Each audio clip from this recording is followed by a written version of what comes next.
Hey guys, so today we are doing The Hobbit Chapter 1 Part 3. That will be where we end off with our Hobbit reading series. If you want to read the rest of The Hobbit, you'll have to buy the book, which you can order online at patchouliejoesbooks.com. Okay, so last we left off, the game of golf was invented. In the meanwhile, however, Bulwer's gentler descendant was reviving in the drawing room.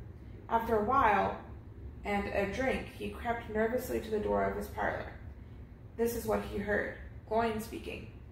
Humph, or some sort more or less like that. Well, will he do you think? It is all very well for Gandalf to talk about this hobbit being fierce, but one shriek like that in a moment of excitement would be enough to wake a dragon and all his relatives and kill a lot of us. I think it sounded more like a fright than excitement. In fact, if it had not been for the sign on the door, I should have been sure we came to the wrong house. As soon as I clapped my eyes on the little fellow bobbing and puffing on the mat, I had my doubts. He looked more like a grocer than a burglar. Then Mr. Baggins turned the handle and went in. The Took side had won. He suddenly felt he would go without bed and breakfast to be thought fierce. As for the little fellow bobbing on the mat, it almost made him really fierce. Many a time afterwards, the Baggins part regretted what he did now, but he said to himself, "Bilbo, you were a fool. You walked right in and put your foot in it." "Pardon me," he said, "if I have overheard the words that you were saying. I don't pretend to understand what you were talking about or your reference to burglars, but I think I am right in believing this is what he called being on his dignity. That you think I am no good. I will show you. I have no signs on my door. It was painted a week ago. And I am quite sure that you have come to the wrong house. As soon as I saw your funny faces on the doorstep, I had my doubt. But treat it as the right one. Tell me what you want done, and I will try it. If I have to walk from here to the east end and fight the wild wereworms in the last desert. I had a great-great-great-granduncle once, Bulwer Took, and..." "Yes, but that was long ago," said Gloin. "I was talking about you, and I assure you there is a mark on your door, the usual one in the trade, or used to be. Burglar wants a good job and plenty of excitement and reasonable reward, is how it's usually read. You can say expert treasure hunter instead of burglar if you'd like." "Some of them do. It's all the same to us. Gandalf told us that there was a man of the sort in these parts looking for a job at once, and that he had arranged for a meeting here this Wednesday tea time." "Of course there's a mark," said Gandalf. "I put it there myself for very good reasons. You asked me to find the 14th man for your expedition, and I chose Mr. Baggins. Just let anyone say I chose the wrong man or the wrong house, and you can stop at 13 and have all the bad luck you like, or go right back to digging coal." He scowled so angrily at Gloin that the dwarf huddled back in his chair, and when Bilbo tried to open his mouth to ask a question, he turned and frowned at him and stuck his bushy eyebrows, until Bilbo shut his mouth tight with a snap. "That's right," said Gandalf. "Let's have no more arguments. I have chosen Mr. Baggins, and that ought to be enough for all of you. If I say he is a burglar he is, or will be when the time comes. There is a lot more in him than you guess, and probably a deal more than he has any idea himself. You may possibly all live to thank me yet. Now, Bilbo, my boy, fetch the lamp and let's have a little light on this." On the table, in the light of a big lamp with a red shade, he spread a piece of parchment rather like a map. "This was made by Thorir, your grandfather, Thorin," he said in answer to the dwarf's excited questions. "It is a plan of the mountain." "I don't see how that will help us much," said Thorin disappointedly after a glance. "I remember the mountain well enough and the lands about it, and I know where the Mirkwood is, and the withered heath, and where the great dragons bred." "There is a dragon marked in red on the mountain," said Balin. but it will be easy enough to find him without that if we ever arrive there." "There is one point that you haven't noticed," said the wizard, "and that is a secret entrance. You see this rune on the west side, and the hand pointing to it from the other runes? That marks a hidden passage to the lower halls. Look at the map in this chapter, and you will see it there in red." So, we do have a little map here. And there's a little hand pointing to the mountain, and there's the dragon, Smaug. Spoiler alert, that's the dragon's name. "It may have been a secret once," said Thorin, "but how do we know that it is a secret any longer? Old Smaug has lived there long enough now to find out anything there is to know about those caves." "He may, but he can't have used it for years and years." "Why?" "Because it is too small. 5 feet high the door, and 3 may walk abreast," say the runes. "But Smaug could not creep into a hole that size, not even when he was a young dragon. Certainly not after devouring so many of the dwarves and men of Dale." "It seems like a great big hole to me," squeaked Bilbo, who had no experience of dragons and only of hobbit holes. He was getting excited and interested again, so that he forgot to keep his mouth shut. He loved maps, and in his hall there hung a large one of the county round, with all his favorite walks marked on it in red ink. "How could such a large door be kept secret from everybody outside apart from the dragon?" he asked. He was only a little hobbit, you must remember. "In lots of ways," said Gandalf. "But in what way this one has been hidden we don't know without going to see. From what it says on the map, I should guess that there is a closed door which has been made to look exactly like the side of the mountain.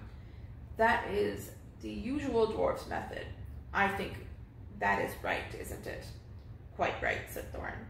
"Also," went on Gandalf, "I forgot to mention that with the map went a key, a small and curious key. Here it is," he said, and he handed to Thorin a key with a long barrel and intricate in words made of silver. "Keep it safe."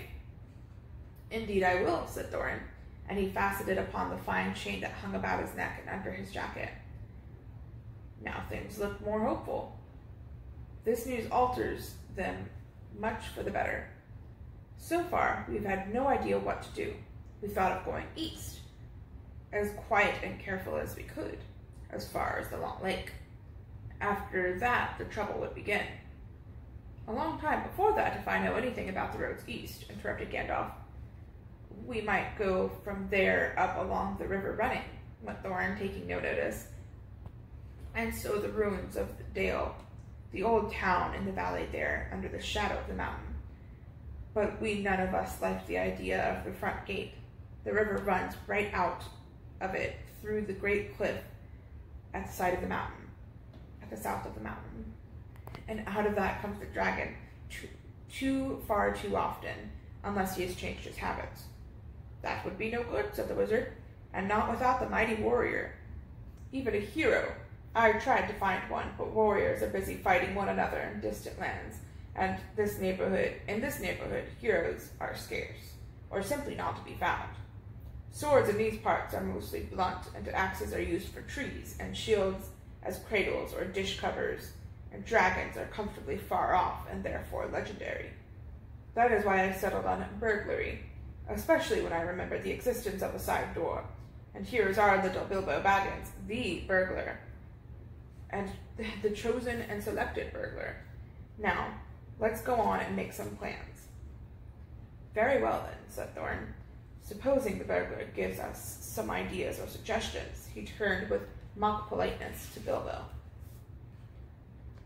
"First, I should like to know a bit more about things," said he, feeling all confused and a bit shaky inside, but so far still tookishly determined to go on with things. "I mean about the gold and the dragon and all that, and how it got there, and who it belongs to, and so on and further." "Bless me," said Thorin. "Haven't you got a map? And didn't you hear our song? We've been talking about all this for hours." "All the same, I should like it plain and clear," said he obstinately, putting on his business manner, usually reserved for people who tried to borrow money off of him. and doing his best to appear wise and prudent and professional and live up to Gandalf's recommendation. Also, I should like to know about risks and out-of-pocket expenses, the time required, and remuneration, and so forth, by which he meant, what am I going to get out of it, and am I going to come back alive? Oh, very well, said Thorin. Long ago, in my grandfather Thor's time, our family was driven out of the far north, and came back with all their wealth and tools to this mountain on the map. It had been discovered by my far ancestor, Thrain the Old. But now they mined and they tunneled, and they made huger halls and greater workshops. In addition, I believe they found a good deal of gold and a great many jewels too. Anyway, they grew immensely rich and famous, and my grandfather was king under the mountain again, and treated with such great reverence by the mortal men who lived to the south and were gradually spreading up the running river as far as the valley overshadowed by the mountain. They built the merry town of Dale there in those days. Kings used to send for our smiths and reward even the least skillful most richly. Fathers would beg us to take on their children as sons, to take on their sons as apprentices, and pay us handsomely, especially in food supplies, which we never bothered to grow or find ourselves. Although those were good days for us, and the poorest of us had money to spend and to lend, and leisure to make beautiful things just for the fun of it, not to speak to the most marvelous and magical toys, the like of which is not to be found in the world nowadays. So my grandfather's halls became full of armor and jewels and carvings and cups, and the toy market of Dale was the wonder of the north. Undoubtedly, that is what brought the dragon. Dragons steal gold and jewels, you know, from men and elves and dwarves, wherever they can find them. And they guard their plunder as long as they live, which is practically forever, unless they are killed, and never enjoy a brass ring of it. Indeed, they hardly know a good bit of work from bad, though usually they have a good notion of the current market value, and they can't make a thing for themselves, not even mend a little loose scale of their armor. There were lots of dragons in the north in those days. The gold was probably getting scarce up there, with the dwarves flying south or being killed, and all the general waste of the destruction the dragons make from going from bad to worse. There was a most specially greedy, strong, and wicked worm named Smaug. One day, he flew up into the air and came south. The first we heard of it was a noise like a hurricane coming from the north, and the pine trees on the mountain creaking and cracking in the wind. Some of the dwarves who happened to be outside, I was one luckily fine, adventurous lad in those days, always wandering about, and it saved my life that day. Well, from a good way off, we saw the dragon settle over the mountain in a spout of flame. Then he came down the slopes, and when he reached the woods, they all went up in fire. By that time, all the bells were ringing in Dale, and the warriors were arming. The dwarfs rushed out of their great gate, but there was the dragon waiting for them. None escaped that way. The river rushed up in a stream, and a fog fell on Dale, and in the fog the dragon came on them and destroyed most of their warriors. The usual unhappy story. It was only too common in those days. Then he went back and crept in through the front gate and routed about the halls, the lanes, the tunnels, alleys, cellars, mansions, and passages. After that, there were no dwarves left alive inside, and he took all of their wealth for himself. Probably for that is the dragon's way. He has piled it all up in a great heap far inside and sleeps on it for a bed. Later, he used to crawl out of the great gate and come by night to Dale and carry away people, especially maidens, to eat, until Dale was ruined, and all the people are dead or gone. What goes on there now I don't know for certain, but I don't suppose anyone lives nearer to the mountain than the far edge of the long lake nowadays. A few of us that were well outside sat and wept in hiding and cursed Smaug. And there we were unexpectedly joined by my father and my grandfather, with singed beards. They looked very grim, but they said very little. When I asked how they got away, they told me to hold my tongue, and said that one day in the proper time I should know. After that, we went away, and we have had to earn our livings as best we could up and down the lands, sinking as low as blacksmith work or even coal mining. But we have never forgotten our stolen treasure, and even now, when I will allow we have a good bit laid by, we are not so badly off. Here, Thorn stroked a gold chain around his neck. We still need to get it back, and to bring our curses home to Smog, if we can. I see now they must have had a private side door which only they knew about. But apparently they made a map, and I should like to know how Gandalf got hold of it, and why it did not come down to me, the rightful heir. I did not get a hold of it. I was given it, said the wizard. Your grandfather Thorir was killed, you remember, in the mines of Moria by Azog the Goblin. Curse his name, yes. And Thrain, your father, went away on the 21st of April, 100 years ago last Thursday, and has never been seen by you since. True, true, said Thorin. Well, your grandfather gave me this to give to you, and if I have chosen my own time and way for handing it over, you can hardly blame me, considering the trouble I had to find you. Your father could not remember his own name when he gave me the paper, and he never told me yours, so on the whole, I think I ought to be praised and thanked. Here it is, he said, handing them out to Thorin. I don't understand, said Thorin, and Bilbo felt he would have liked to say the same. The explanation did not seem to explain. Your grandfather, said the wizard slowly and grimly, gave the map to his son for safety before he went to the mines of Moria. Your father went away to try his luck with the map after your grandfather was killed, and lots of adventures of the most unpleasant sort he had, but he never got near the mountain. How he got there I don't know, but I found him a prisoner in the dungeons of the Necromancer. Whatever were you doing there? Asked Thorin with a shudder, and all the dwarfs shivered. Never you mind. I was finding things out as usual, and a nasty, dangerous business it was. Even I, Gandalf, only just escaped. I tried to save your father, but it was too late. He was witless and wandering, and had forgotten almost everything except the map and the key. We have long ago paid the goblins of Moria, said Thorin. We must give a thought to the Necromancer. Don't be absurd. He is an enemy far beyond the powers of all dwarfs put together. If they could all be collected again from the four corners of the world. The one thing your father wished was for his son to read the map and use the key. And the dragon and the mountain are more than big enough tasks for you. Hear, hear, Bilbo accidentally said out loud. Hear what? They all said, turning suddenly towards him, and he was flustered, so flustered that he answered, Hear what I have got to say. What's that? They asked. Well, I should say that you ought to go east and have a look around. After all, there is the side door, and dragons must sleep sometimes, I suppose. If you sit on the doorstep long enough, I dare say you will think of something. And, well, I don't know. I think we have talked long enough for one night, if you see what I mean.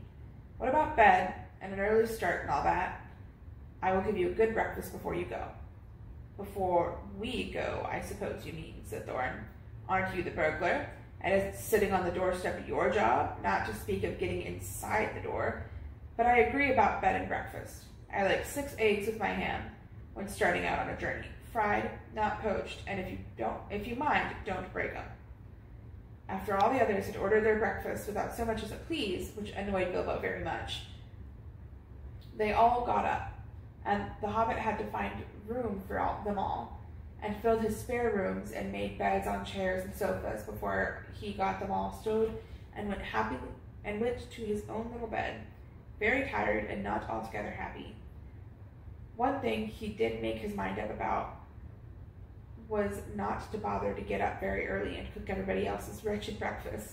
The sheepishness was wearing off, and he was now not quite so sure that he was going on any journey in the morning. As he lay in bed, he could hear Thorn still humming to himself in the best bedroom next to him. Far over the misty mountains cold, to dungeons deep and caverns old, we must away ere the break of day to find our long-forgotten gold. Bilbo went to sleep with that in his ears, and it gave him very uncomfortable dreams.